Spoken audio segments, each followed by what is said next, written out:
Olá pessoal, o tema da aula de hoje é dando continuidade à geologia e nós vamos ver um pouco sobre as rochas e os minerais. Então, pensando aqui na primeira camada que compõe a Terra, a litosfera, nós sabemos que ela é formada por inúmeras rochas. E nós vamos aprender um pouco mais como são classificadas as rochas, exemplos e tudo mais. Então, a primeira coisa que eu quero trazer para vocês é que rocha é diferente de pedra. Pedra é um termo incorreto dentro da ciência. Então, quando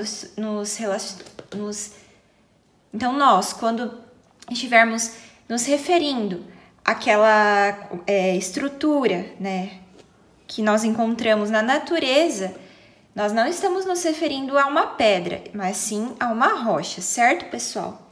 E por definição, rocha é um agregado de minerais. Então, rocha é diferente de mineral. Então, ela é uma união natural de minerais que nós podemos encontrar em toda a superfície do nosso planeta, certo? E pensando nisso, então, o que são minerais? Os minerais, eles são compostos químicos, pessoal, que formam as nossas rochas, certo? E aí nós vamos ver que, de acordo com a composição, né, com a distribuição e com a junção dos minerais, nós vamos ter diferentes tipos de rochas. Então vamos lá. As rochas, nós podemos classificá-las em 3 tipos.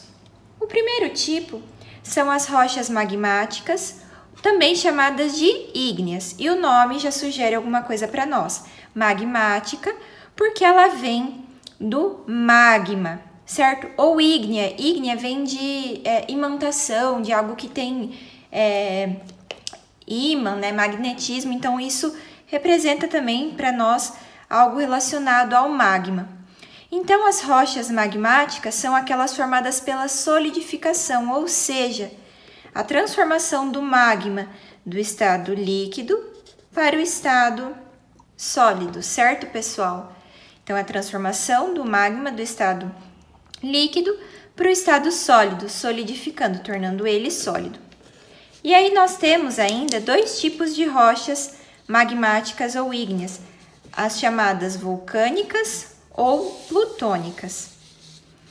E aí, então, as rochas vulcânicas ou plutônicas, elas também podem ser chamadas com outros 2 nomes. As vulcânicas podem ser chamadas de extrusivas, porque vamos pensar na palavra exit do inglês, que é saída, e vocês vão entender o porquê, e intrusiva ou plutônica, que intrusiva vem de dentro, né? Então, as rochas vulcânicas ou extrusivas, elas são formadas pelo resfriamento rápido na superfície terrestre. Então, é quando o magma, ele sai de dentro do interior da Terra, vai para a superfície, ou seja, ele sai de forma bem rápida e ele se resfria ali.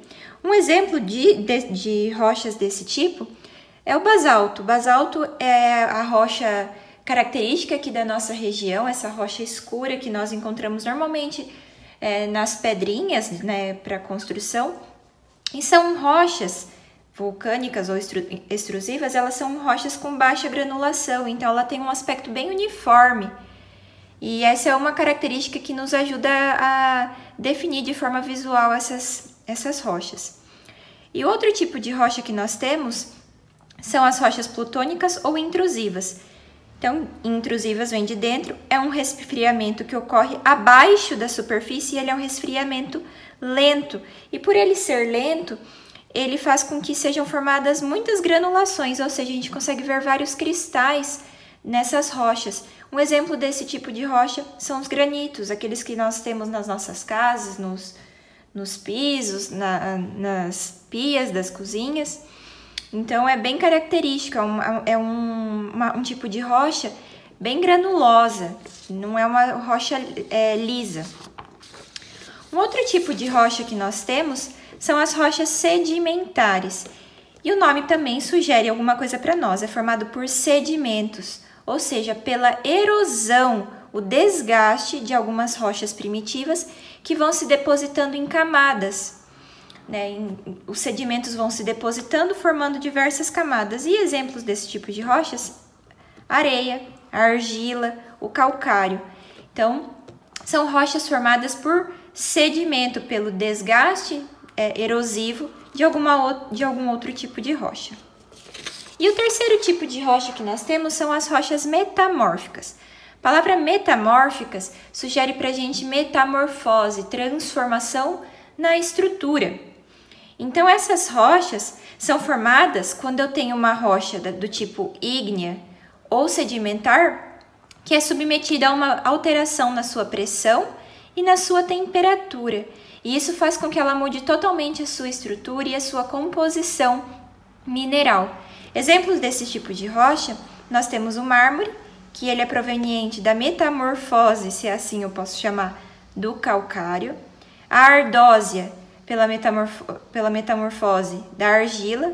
E o gneiss, que ocorre pela alteração na pressão e na temperatura do granito, certo? Essas alterações na pressão e na temperatura, pessoal, ocorrem na superfície terrestre.